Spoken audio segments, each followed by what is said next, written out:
Esse livro mostra como o Espírito Santo tratou a igreja, ou liderou a igreja, ou usou a igreja primitiva para sua expansão. O livro de Atos mostra a expansão do cristianismo ali no primeiro século. Bem, o capítulo 19 de Atos, ele tem uma história que eu gosto demais. E não vai dar tempo de contar toda essa história para vocês hoje, mas eu quero ficar com um trecho dela. Vou só dar aqui o contexto. Atos capítulo 19 é a história de Paulo em Éfeso, né? De como Paulo fundou o cristianismo em Éfeso. Éfeso era uma cidade extremamente diversa. Éfeso era uma cidade portuária, é uma cidade portuária, né? Mas naquela época era uma cidade extremamente movimentada, muito cosmopolita, então tinha gente de todas as nações, de todas as crenças. Mas existia uma crença que era principal ali em Éfeso, que era a crença à deusa Diana, ou Artemis. Inclusive tinha o templo dela lá, né, que hoje só tem as ruínas, mas tinha o templo de Artemis lá, uma estátua dentro do templo, que segundo a tradição tinha caído direto do céu. E o culto a Diana era um culto muito forte, não só pelo aspecto religioso, mas também pelo aspecto financeiro, porque tinha muita gente, o capítulo 19 tem um trecho sobre isso, muita gente que ganhava dinheiro vendendo relíquias sagradas, vendendo milagres, ou fazendo mágica em nome de Diana, e ganhava muito dinheiro, né? Existiam livros sagrados com fórmulas sagradas que eram extremamente valiosos, porque a tradição dizia que esses livros continham as palavras certas para que a mágica, o milagre acontecesse. E Paulo estava lá em Éfeso, e ele começou a pregar. Ele pregou por 3 meses numa sinagoga, depois por 2 anos na escola de Tirano. Mas eu quero ficar com um trechinho que está aqui no versículo 11, porque aqui é como se fosse o centro desse capítulo. O versículo 11 diz assim: Deus fazia milagres extraordinários por meio de Paulo, de modo que até lenços e aventais que Paulo usava eram levados e colocados sobre os enfermos. Estes eram curados de suas doenças os espíritos malignos saíam deles. Aqui começa uma transição para uma história muito interessante.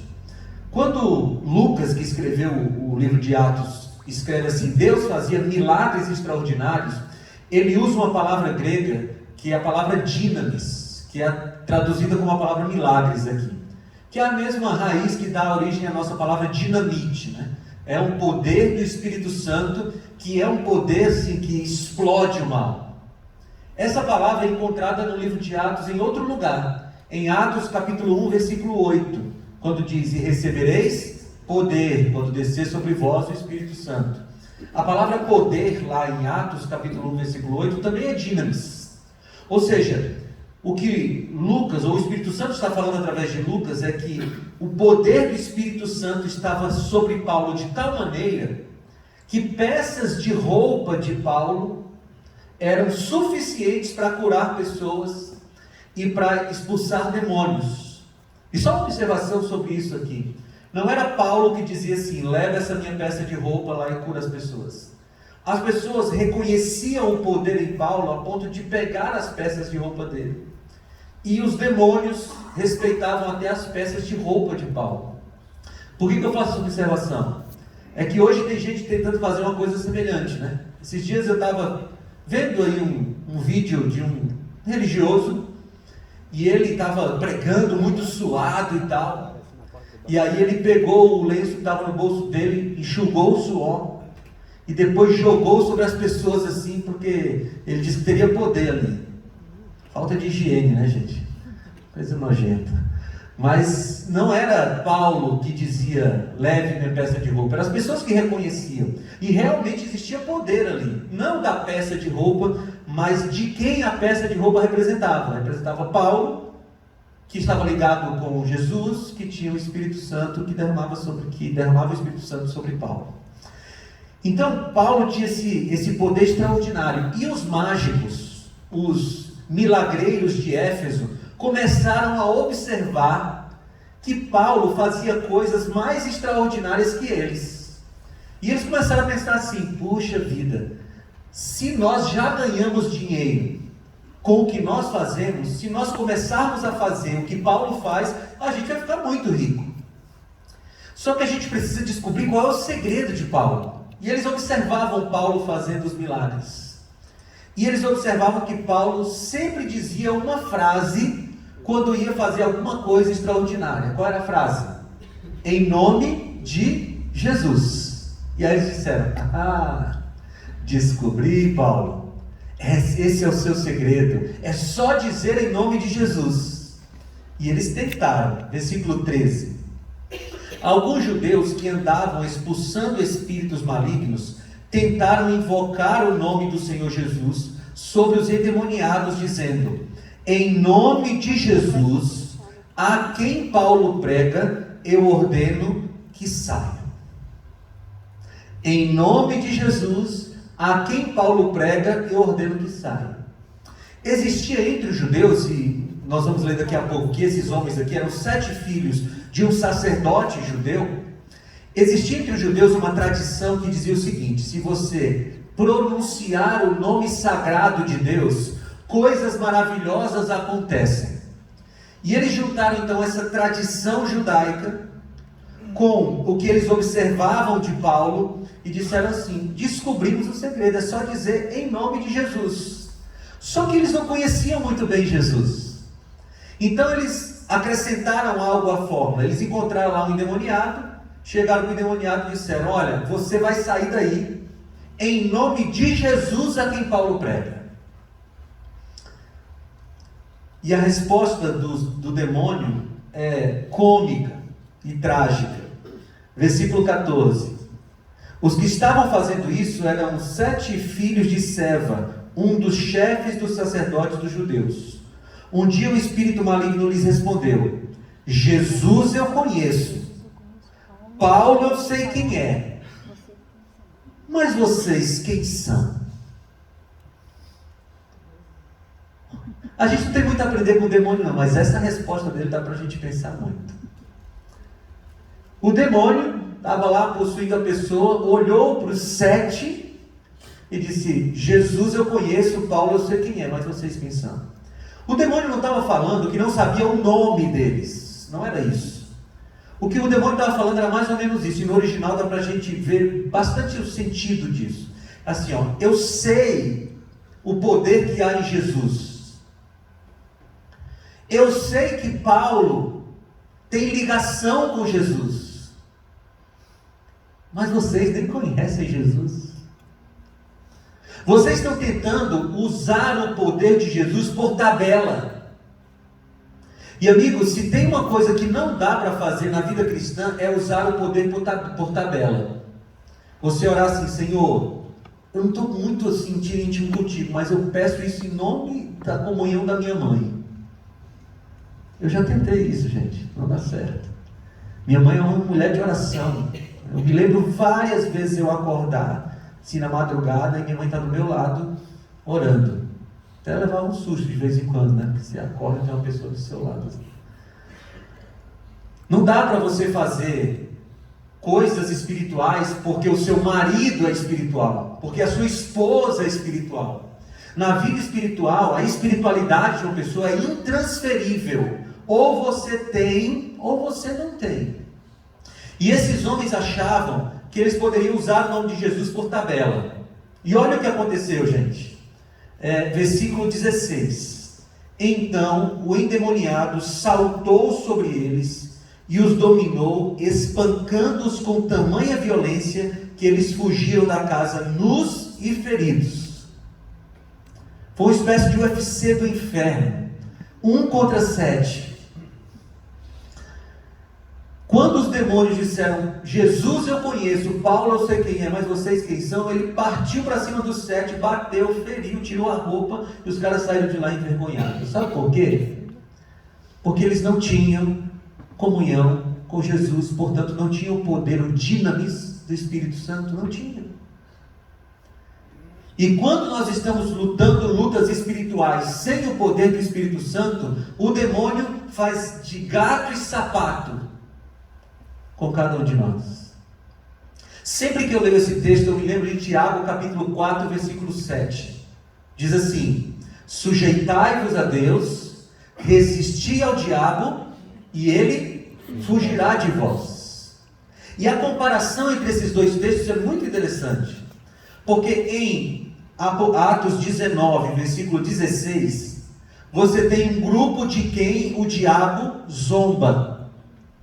E em Tiago, capítulo 4, versículo 7, você tem um grupo de quem o diabo foge. E o que há de diferente entre esses dois grupos? A diferença é a abertura da vida para Jesus, a comunhão com Deus. Aqueles que são religiosos, e presta atenção, nós não estamos falando aqui de pessoas que não são religiosas. Nós estamos falando de pessoas que são religiosas, como aqueles 7 filhos do sacerdote, mas que não têm Jesus. É possível ser religioso sem Jesus. E de pessoas que são religiosas, mas que têm comunhão com Jesus. Do primeiro grupo, o diabo zomba. Do segundo grupo, o diabo foge. E de que grupo você faz parte hoje? Eu tenho um sonho assim para as nossas casas e para Novo Tempo também. Mais ou menos assim, o diabo estava sem fazer nada lá no seu lugar infernal e resolveu fazer um passeio por Jacareí. Vou passear na megalópole. E aí ele estava passando lá na sua rua. E o que ele faz? O que o diabo faz? Ele rouba, mata e destrói. Então ele quer entrar nas casas para roubar, matar e destruir. E ele entrou na primeira casa da sua rua, na segunda casa da sua rua, entrou na casa do seu vizinho, fez o inferno. Aí chegou na frente da sua casa, ele disse: eu vou entrar nessa casa. E ele dá um passo e para. E ele fica irado, porque ele diz: aqui eu não consigo entrar. Amém? Amém. Porque na casa que tem Jesus, o diabo, ou da casa que tem Jesus, o diabo foge. E foi o que aconteceu nesse dia. O diabo fugiu. Por quê?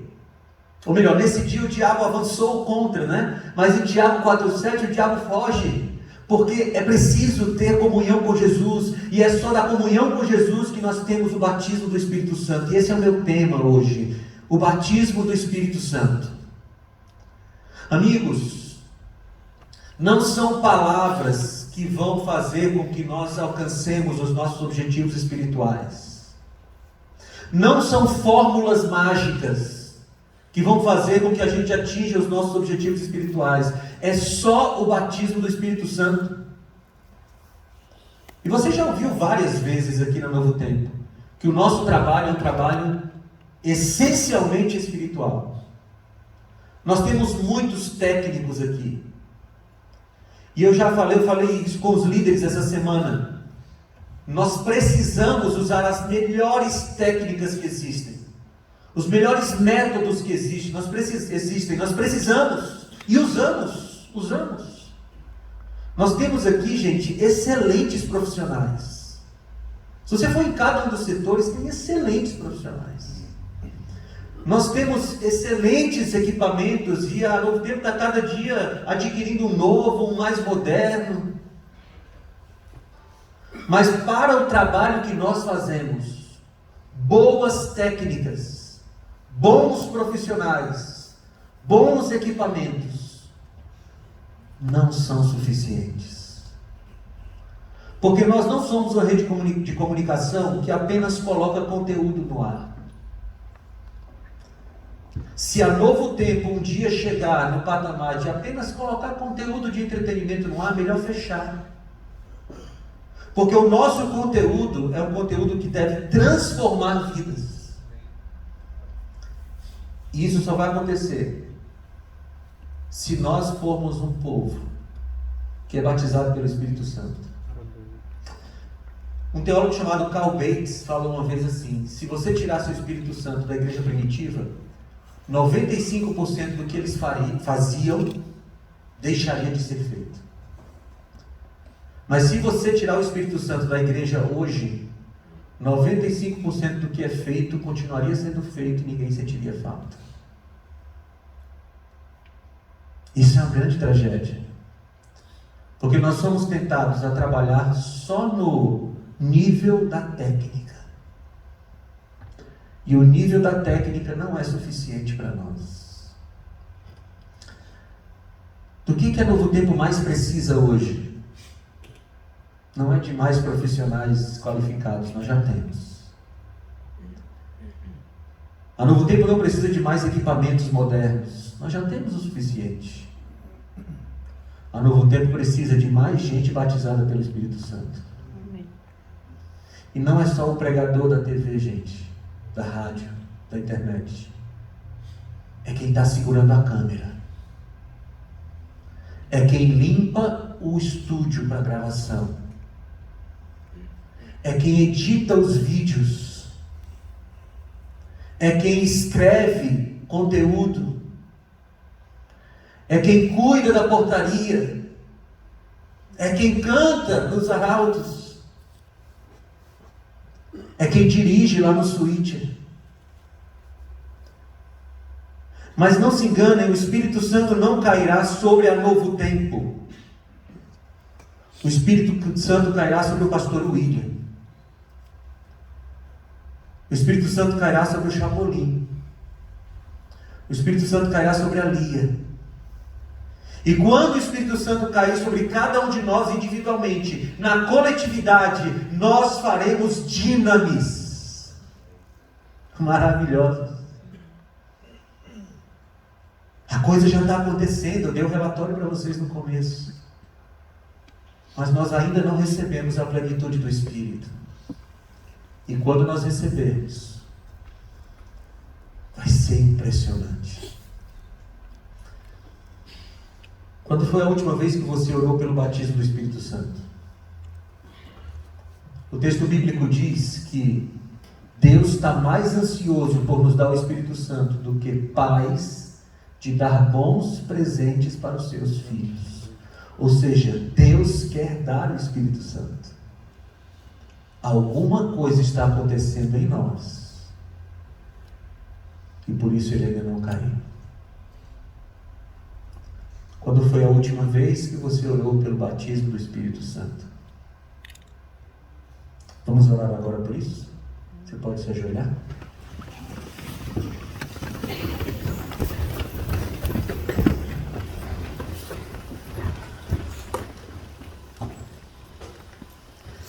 Querido Deus, nós queremos te agradecer, Senhor, por esse presente que o Senhor nos oferece, o teu Santo Espírito, essa pessoa da divindade que cai sobre a nossa vida e que nos faz e que faz através de nós coisas maravilhosas, Senhor.